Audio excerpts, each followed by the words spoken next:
Hello students, Anubis ITI की online classes में आपका स्वागत है।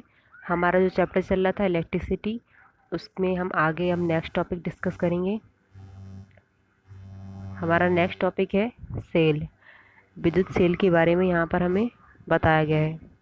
विद्युत सेल एक ऐसा साधन होता है जो कि रासायनिक ऊर्जा को विद्युत ऊर्जा में बदलता है, यानी कि इलेक्ट्रिकल एनर्जी में चेंज करता है। विद्युत सेल वह साधन है जो कि केमिकल एनर्जी को इलेक्ट्रिकल एनर्जी में बदलता है। और ये विद्युत ऊर्जा कैसी होती है? हमारी डीसी होती है। ये विद्युत ऊर्जा हमारी डीसी होती है। सेल हमारे दो प्रकार के होते हैं, एक प्राइमरी सेल और दूसरा होता है हमारा द्वितीयक सेल। पहला है हमारा प्राइमरी सेल, दूसरा है हमारा द्वितीयक सेल। यहाँ पर इसके बारे में बताया गया है प्राइमरी सेल के बारे में। प्राइमरी सेल हमारा वह साधन है जो कि रासायनिक ऊर्जा को विद्युत ऊर्जा में बदलता है और बदलने के बाद तुरंत करंट देना प्रारंभ कर देता है। लेकिन अगर ये एक बार डिस्चार्ज हो जाए तो हम इसे दोबारा चार्ज नहीं कर सकते। जबकि सेकेंडरी सेल में क्या होता है कि ये इसको हम इस्तेमाल करने से पहले भी चार्ज करते हैं और डिस्चार्ज होने से बाद दोबारा चार्ज भी कर सकते हैं। जैसे कि हम एग्जाम में समझ लेते हैं, हम जो टॉर्च में सेल यूज़ करते हैं वो हमारा होता है प्राथमिक सेल का उदाहरण। जैसे हम टॉर्च में सेल यूज़ करते हैं, वो तुरंत करंट देना प्रारंभ कर देता है, लेकिन क्या होता है वो एक बार डिस्चार्ज हो जाए तो हम इसे दोबारा चार्ज नहीं कर सकते।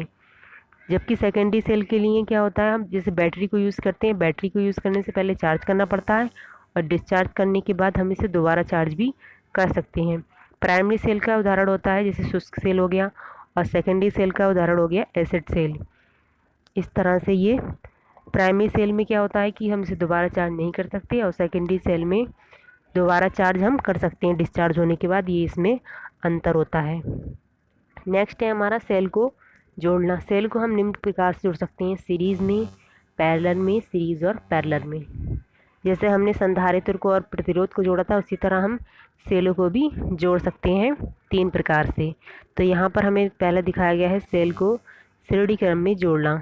जब हमारा क्या होता है, एक सेल का नेगेटिव सिरा दूसरे सेल के पॉजिटिव सिरे के साथ जुड़ा रहेगा और दूसरे सेल का नेगेटिव सिरा तीसरे सेल के पॉजिटिव सिरे के साथ जुड़ा रहेगा। यहाँ पर ये देखिए डायग्राम समझिए, क्योंकि यहाँ से समझ में आएगा कि पहले सेल का जो नेगेटिव सिरा है दूसरे सेल के पॉजिटिव सिरे के साथ, और दूसरे सेल का नेगेटिव सिरा तीसरे सेल के पॉजिटिव सिरे के साथ जुड़ा रहता है, और सेल का अंतिम जो नेगेटिव सिरा है वो पहले सेल के पॉजिटिव सिरे के साथ जुड़ा रहेगा। हम उसे क्या कहेंगे? सेल को श्रेणी क्रम में जोड़ना। और यहाँ पर पहले सिरे के साथ और अंतिम सिरे ये जो होता है लोड के साथ जुड़ा रहता है। इसको हम बोलते हैं सेल को श्रेणी क्रम में जोड़ना। नेक्स्ट हमारा ये डेरिवेशन है इसका। इसके लिए हम समझ लेते हैं किस लेटर को किससे दर्शाया गया है। यहाँ पर जो n बराबर है हमारा सेलों की संख्या है, कैपिटल E है जो है बैटरी का EMF है, स्मॉल e हमारा सेल का वोल्टेज है, कैपिटल R बाहरी रेसिस्टेंस, स्मॉल r हमारा क्या है? आंतरिक रेसिस्टेंस यहाँ पर दिखाया गया है। इसका डेरिवेशन है। नेक्स्ट हम इसको समझेंगे, सेल को श्रेणी क्रम में जोड़ना। इसका डेरिवेशन दे रखा है यहाँ पर। बैटरी का कुल ईएमएफ, बैटरी का कुल ईएमएफ ज्ञात करने के लिए हम क्या करेंगे? यहाँ पर n इंटू ई, यानी कि सेलों की संख्या में एक सेल के वोल्टेज से मल्टीप्लाई कर दें तो हमें बैटरी का कुल ईएमएफ ज्ञात हो जाएगा। अगर हमें बैटरी का आंतरिक रेसिस्टेंस ज्ञात करना है तो एक सेल से हम जो एक सेल का रेसिस्टेंस है सेलों की संख्या से मल्टीप्लाई करें तो हमें बैटरी का आंतरिक रेसिस्टेंस ज्ञात हो जाएगा। अब हमें सेल का कुल रेसिस्टेंस ज्ञात करना है। कुल रेसिस्टेंस मतलब कि आंतरिक और जो बाहरी है दोनों को ऐड करना। आंतरिक तो हमने कैसे ज्ञात किया था? एक सेल का प्रतिरोध और सेलों की संख्या से मल्टीप्लाई करके आंतरिक आ गया। और अगर हम इसमें बाहरी रेसिस्टेंस को ऐड कर दें तो ये हमारा सेल का कुल रेसिस्टेंस हमें ज्ञात हो जाएगा। अगर हमें बैटरी का करंट ज्ञात करना है तो इसके लिए हम कुल ईएमएफ बटे कुल रेसिस्टेंस को रखेंगे तो हमारा बैटरी का कुल करंट ज्ञात हो जाएगा। कुल ईएमएफ के लिए हमने क्या ज्ञात किया था? कुल ईएमएफ के लिए n इंटू ई, और कुल रेसिस्टेंस के लिए आंतरिक और बाहरी रेसिस्टेंस दोनों को हमने ऐड कर दिया था। यहाँ हम फार्मूले में रख देंगे कुल ईएमएफ n इंटू ई और ये कुल रेसिस्टेंस NR प्लस आर जो हमने यहाँ से ज्ञात किया गया है। नेक्स्ट हमारा ये न्यूमेरिकल दे रखा है इस फार्मूले से रिलेटेड।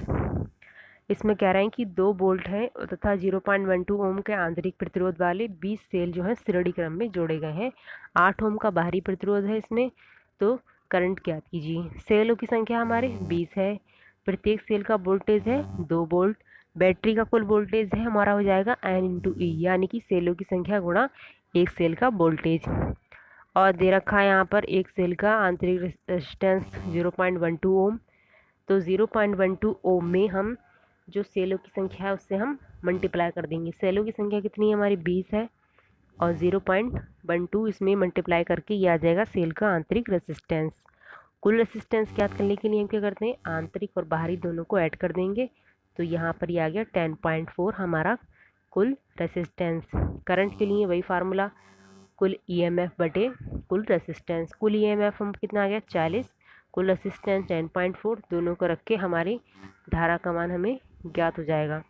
इसको हम फार्मूले की बेस पे ही लगाना है। जैसे फार्मूले में एन इंटू ई का मान निकाला, पहले एन इंटू ई का मान, फिर आंतरिक रेजिस्टेंस, फिर कुल रेजिस्टेंस, फिर करंट का फार्मूला लगा के इसको हम सॉल्व कर लेंगे। ये हमारा होता है सेल को श्रेणी क्रम में जोड़ने के लिए फार्मूला।